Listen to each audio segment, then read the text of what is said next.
Hi everyone, this is Jeyj, and for today's video, I'm gonna introduce you to this Sudoku variant, which is Killer Sudoku. And just a recap for the rules of Sudoku, so we have to fill in the blank squares so that each row, each column, and each region contains the numbers 1 through 9. Okay? So kailangan 1 to 9 yung mga numbers dito, walang uulit. Okay? Pero pwede mag-rumble-rumble, of course. And ganun din dito sa column. And pati na rin sa regions natin. Now, this Killer Sudoku is kind of interesting because we have here the cages. Itong mga dotted lines na to. Ito. Yan. So, medyo may mga irregular shapes, mga shapes or like cages na dalawa lang yung cells na loob, may 3, may 4, and so on and so forth, no?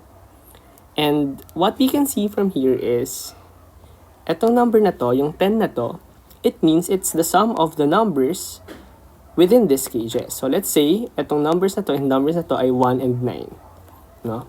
So 1 and 9 is an example or a combination of numbers na merong sum na 10 kapag pinag-add natin. Okay? So, hindi lang naman yan 1 and 9. Pwedeng 2, 8. Pwedeng 3, 7. Pwedeng 6, 4. Pero bawal ang 5, 5. Because kapag 5, 5 yan, magkaparehas na yan. Okay? And the rule is, kailangan iba-iba yung numbers natin sa row, sa column, or sa region. Okay? Ngayon, may mga sums na medyo obvious yung combinations ng numbers natin. Like for example, itong 3.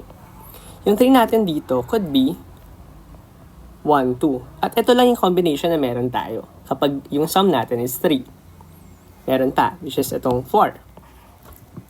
So, itong 4, ang combination lang yan is 1, 3.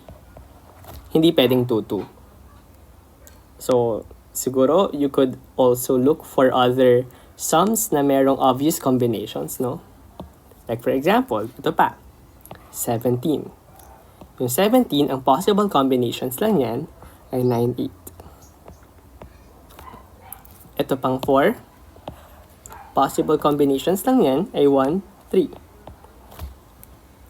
So, maybe you could look for other sums here and tingnan nyo kung ano pa yung mga sums or like yung combinations na pwedeng malagay natin dito, which is yung combinations na yun lang. Okay? Thank you so much for listening and happy solving!